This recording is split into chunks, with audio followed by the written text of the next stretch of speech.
ನೀ ದೇವರನ್ನ ಪ್ರೀತಿ ಮಾಡಿದ್ರೆ ಪಾಪ ದ್ವೇಷ ಮಾಡ್ತೀನಿ, ದೇವರನ್ನ ಪ್ರೀತಿ ಮಾಡಿದ್ರೆ ಪಾಪದಿಂದ ದೂರ ಓಡೋಗ್ತೀನಿ.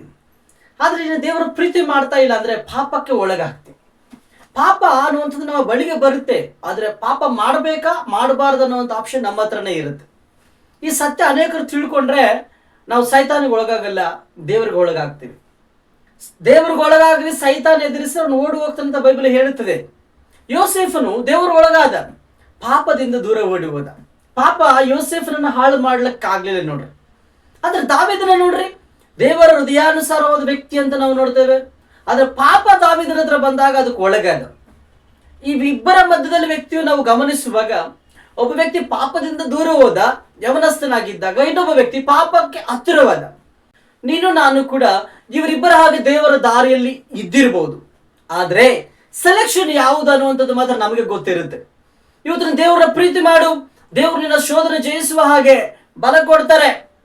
ಇಂಗ್ಲಿಷ್ ಅಲ್ಲಿ ಒಂದು ಮಾತು ಹೇಳ್ತಾರೆ, temptations are like birds which are flying on your head ಅಂತ.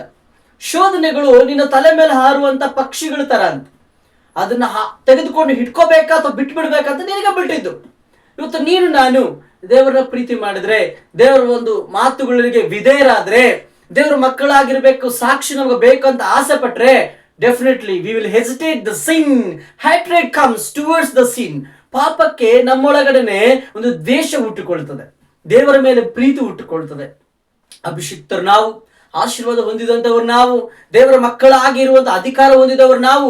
What way we are choosing, ಯಾವ ದಾರಿ ಸೆಲೆಕ್ಟ್ ಮಾಡಿಕೊಳ್ತೇವೆ? ಪಾಪದಿಂದ ದೂರ ಓಡಿ ಹೋಗೋದಾ ಅಥವಾ ಪಾಪಕ್ಕೆ ತಲೆಬಾಗೋದಾ?